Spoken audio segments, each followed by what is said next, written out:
What is up, everybody? Welcome back to the channel. My name is Filip Latocha, and today we are about maybe less than 72 hours away from the Chicago Marathon, and I just wanted to make a video kind of discussing initial pre-race thoughts, things that have gone wrong leading up to the race, what kind of went right, and just kind of self-reflect on the training leading up to this race, because it's been a lot different this year than it has been in past years, and the results will vary tremendously as a result. So before we get into it, make sure you like the video, subscribe to the channel.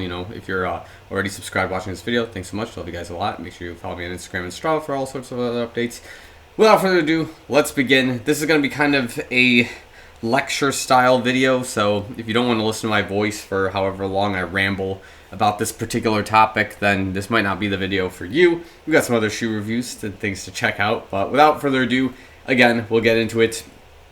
It is, I believe, not August, it is October the 5th at the time of the recording of this video. So I did in fact run my 3 miles today as part of my taper, and yeah, that's kind of just where we're at. Is we're in the middle of this taper now leading into the Chicago Marathon, my 7th one officially, and it's feeling like I'm not as strong as I have been in past years, and this is kind of expected based on my training leading up to the marathon, sleep, diet, things like that, work schedule, other things that have occurred in my life that are not necessarily distracting from running, but keeping me preoccupied, that are like, from professional development standpoint, some like gaming things I'm kind of playing around with. So that's just kind of what I want to ramble into. So again, this Chicago Marathon is not going to be any sort of PB style race as I'm predicting.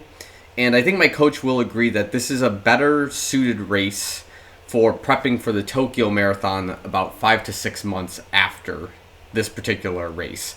So what do we mean by that? Well, we know that the current training I've had has been consistent but inconsistent in terms of a marathon build. So what we mean by that is that I was supposed to be doing some long runs during the entire training block, and I've actually not have done enough long runs for my progression builds week by week, and actually have done more mid-distance runs and some tempo workouts, but not enough of that long, slow running work that is required for building the base for your marathon. So the problem with that, of course, then, is that the distance week by week will not vary as much. And if you've probably seen in my Strava, like, there's just this consistent block between like late April to now, maybe up to like July, late July, where it's like 30, 40 miles a week, and that's it. It doesn't like break out of that in any sort of way. So like the baseline of running work is there, but it's not progressing into the 50, 60, 70, 80, and even 90 miles per week that I want to do for this particular Chicago Marathon training program, which is bad because I like basically dropped the ball on this pretty hard and have only been doing about 30 to 40% of the work that I really wanted to do. And again, like I mentioned, it's because there's a lot of work things that came up. And I'm not trying to sandbag it in any sort of way. It's just, this is what it is, right? Like, I'm at that stage in my life where my professional career development is crucial, vital, it's important.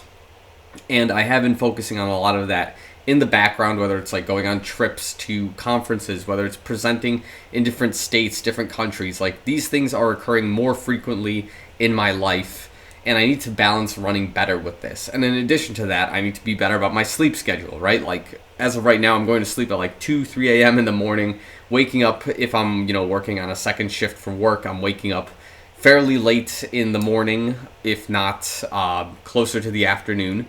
But if I'm working during the day, then like I'm pretty good about waking up in the morning, but then I only have like 4 to 5 hours of sleep every morning, which you can imagine is not that great when it comes to recovery, when it comes to your brain development and things like that. So it's just a lot of hard work, not enough recovery, and just a lot of inconsistencies building into this block. So where does this kind of go? Well, like I mentioned, it's not going to be a PR race. I'm not running a sub 3 as I've wanted to. I don't think I will, unless, I did something right in this training block that pays off. But as of right now, I'm not seeing it. I'm not feeling it. I'm actually under the weather, as you can probably hear. Like, I got sick like a week and a half ago, so that's not helping me whatsoever.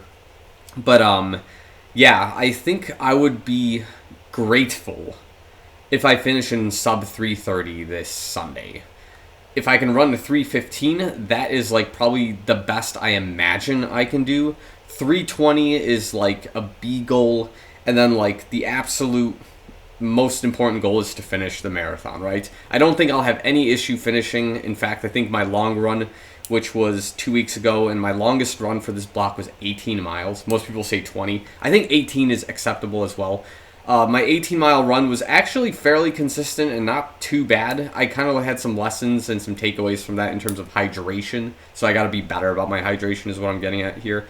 And yeah, what I learned from that is that I can probably finish within 3.5 hours if I really just keep my head down and focus on it.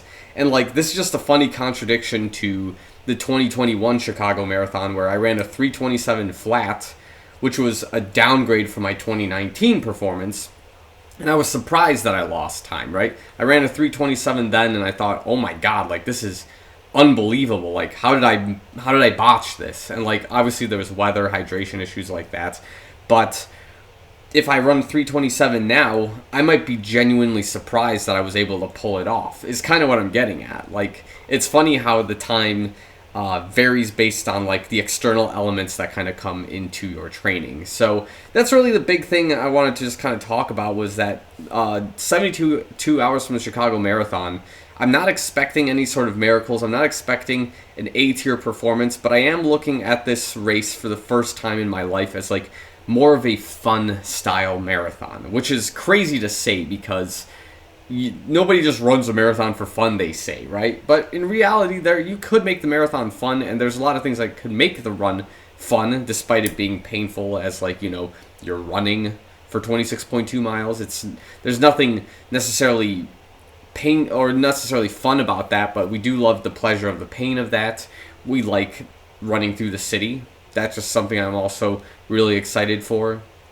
So there's pieces of it that are going to be awesome on Sunday, but then I know that the time I'm looking for is going to be out of reach by a long shot, and I have to be okay with that. And I think for the most part, I've 50% have accepted my fate that I will not be running an awesome time this Sunday. But I should look at the bigger picture here, which is that Tokyo 2024, which I'm officially signed up for, is the race that I want to keep my eyes on. I have to finish Chicago, get it out of the way, take my lessons learned from that marathon, and apply it 6 months later to Tokyo 2024. And I think there's no better way to do it than just to, you know, bite the bullet, keep my head down, and get this race done. So if you're running the Chicago Marathon this Sunday, just let me know in the comments below what you think you're going to run, how you're feeling about it. What do you think about the weather? It looks like we're going to have like really low 50s, high 40s during this race, so it's going to be like the perfect marathon weather. And then, yeah, let me know your race goals, your favorite style lasagna.